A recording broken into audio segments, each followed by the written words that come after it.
তো বন্ধুরা, আজকে আমরা যে টপিকটা পড়তে যাচ্ছি সেটা হচ্ছে ভেক্টর অধ্যায়ের নদী ও নৌকা এবং আপেক্ষিক বেগ সম্পর্কিত।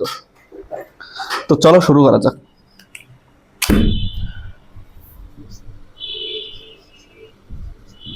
ভেক্টর। তো যদি ভেক্টর অধ্যায়ের ভিতরে সবথেকে গুরুত্বপূর্ণ কোনো টপিকের নাম বলা হয়, যে টপিক থেকে এইচএসসি পরীক্ষায় এবং অ্যাডমিশন পরীক্ষায় মাস্ট কোশ্চেন আসবে, সেটা বলা চলে এক আপেক্ষিক বেগ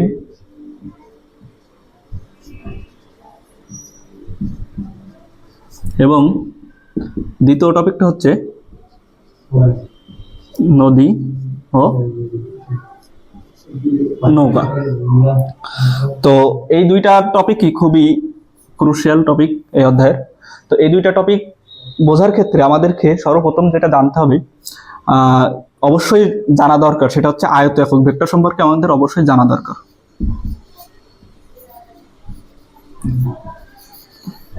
তো আয়ত একক ভেক্টরটা কি আসলে? আয়ত একক ভেক্টর হচ্ছে যে ত্রিমাত্রিক স্থানাঙ্ক ব্যবস্থা। সাধারণত আমরা জানি আমাদের যে বিশ্বে বাস করি সেটা হচ্ছে পৃথিবী হচ্ছে 3D ত্রিমাত্রিক। এদিকে এক্স অক্ষ, ওয়াই অক্ষ এবং জেড অক্ষ। এই এক্স, ওয়াই এবং জেড অক্ষ বরাবর যে একক ভেক্টরগুলো ধরা হয়, এক্স অক্ষ বরাবর যে একক ভেক্টর ধরা হয়, এই এক্স ওয়াই এবং জেড অক্ষ বরাবর যে একক ভেক্টর, এটাকেই আমরা আয়ত একক ভেক্টর বলি। তো এক্স অক্ষ বরাবর যে একক ভেক্টর সেটাকে বলা হয় আই ক্যাপ। সাধারণত একক ভেক্টরগুলোকে ক্যাপ দ্বারা প্রকাশ করা হয়, আই ক্যাপ। ওয়াই অক্ষ বরাবর জে ক্যাপ, ছোট হাতের সবগুলাই। এবং জেড অক্ষ বরাবর যে আয়ত একক ভেক্টরটা সেটা হচ্ছে কে ক্যাপ। এই তিনটা আয়ত একক ভেক্টর সম্পর্কে আমাদের অবশ্যই জানা জরুরি। তো এখন আমরা আমাদের প্রথম যে টপিক সেটা হচ্ছে আপেক্ষিক বেগ। এই আপেক্ষিক বেগ টপিকে আমরা চলে যাই। তো আপেক্ষিক বেগটা আসলে কি?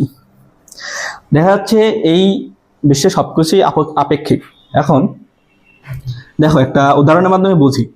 মনে করো একটা রোডে একটা গাড়ি চলছে, এটা চলছে এই দিক বরাবর কত 15 কিলোমিটার পার আওয়ার বেগে চলছে।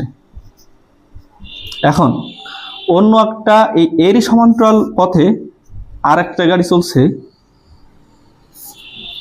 সে 10 কিলোমিটার পার আওয়ার বেগে। এখন তুমি এই রোডের এখানে একটা গাছ আছে, এই গাছের নিচে তুমি দাঁড়ায় আছো।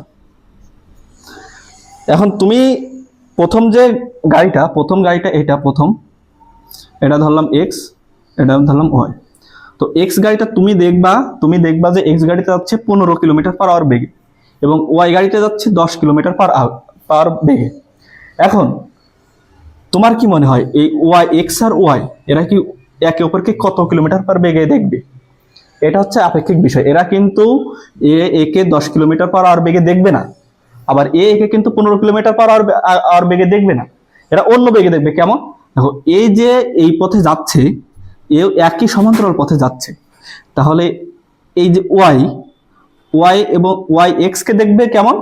অলরেডিতে 10 কিলোমিটার পার আওয়ার বেগ অর্জন করে আসে 15 থেকে। তাহলে ওয়াই এক্স কে দেখবে 15 মাইনাস 10, তাহলে ওয়াই এক্স কে দেখবে যে এক্স ওকে 5 কিলোমিটার পার আওয়ার বেগে অতিক্রম করে চলে যাচ্ছে। এটা হচ্ছে আপেক্ষিক বেগ। আবার এক্স ওয়াই কে কি দেখবে? এক্স ওয়াই কে দেখবে এরকম 10 মাইনাস 15 সমান -5। এখানে -5 যেটা, এই -5টা মূলত বোঝাচ্ছে বিপরীত দিকে, যে এক্স দেখবে যে ওয়াই তার পিছনের দিকে 5 কিলোমিটার পার আওয়ার বেগে পেছনের দিকে সরে যাচ্ছে। এটা হচ্ছে মূলত আমাদের আপেক্ষিক বেগের বিষয়টা। তো এই আপেক্ষিক বেগের বিষয়গুলো আয়ত একক ভেক্টর দ্বারা খুব সহজভাবে যোগ বিয়োগের মাধ্যমে, সাধারণত বীজগাণিতিক যোগ বিয়োগের মাধ্যমে আমরা বের করে ফেলতে পারি। তো এই আয়ত একক ভেক্টর জানা থাকলে আপেক্ষিক এই বেগের বিষয়টা খুব সহজভাবে বোঝা যায়।